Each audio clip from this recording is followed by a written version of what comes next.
Hello viewers, cook with me চ্যানেলে আপনাদের সকলকে স্বাগত। আমি পামেলা। আজ নিয়ে এলাম প্রেসার কুকার মাটন।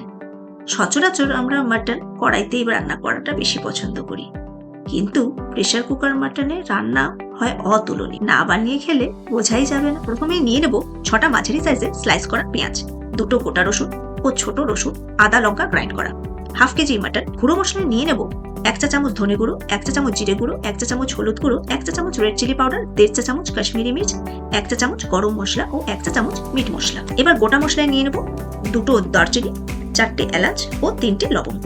এবার ওভেনে কুকার রেখে প্রিহিট করে তাতে দিয়ে দেব পরিমাণ মতো সরষের তেল। তেল গরম হয়ে এলে তাতে দিয়ে দেব গোটা মশলাগুলিকে, তারপর দিয়ে দেব স্লাইস করা পেঁয়াজগুলিকে। 10 মিনিট নাড়াচাড়া করে পেঁয়াজ হালকা গলে গেলে দিয়ে দেব আদা রসুনের ও লঙ্কার পেস্ট। আবার কিছুক্ষণ নাড়াচাড়া করে দিয়ে দেব সব গুঁড়ো মশলাগুলিকেও। এবার সব উপকরণগুলিকে ভালোভাবে নেড়ে দিয়ে দেব 2.5 চা চামচ লবণ। তারপর এতে ভালো করে নাড়াচাড়া করে দিয়ে দেব অল্প জল, যাতে মশলাগুলি কুকারে না লেগে যায়। উপকরণগুলিকে 10 থেকে 15 মিনিটের মতো ভালো করে ফোটাতে হবে, যাতে মশলাগুলি পুরোপুরি কুকড হয়ে যায়। তারপর এতে দিয়ে দেব মাটনগুলিকে। এই পর্যায়ে মাটনগুলিকে ভালো মতো নেড়ে কুকারের ঢাকনা হালকা করে ঢেকে ফোটাতে হবে 20 মিনিটের মতো। এর মাঝে 1 থেকে 2 বার উপকরণগুলিকে নাড়তে হবে, যাতে কুকারের তলার মশলাগুলি লেগে না যায়। এতে দিয়ে দেব গোটা 2টো রসুন ও মাটনের অল্প চর্বি। এবার ভালো মতো নেড়ে অল্প জল দিয়ে কুকারে লাগিয়ে দেব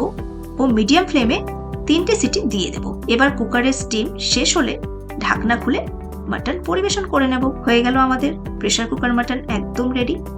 কেমন হয়েছে বন্ধুরা আমায় অবশ্যই জানাবেন, আর নিত্য নতুন রেসিপির জন্য আমার চ্যানেলটিকে সাবস্ক্রাইব করে দেবেন। লাইক কমেন্ট করতে ভুলবেন না কিন্তু। Thanks for watching.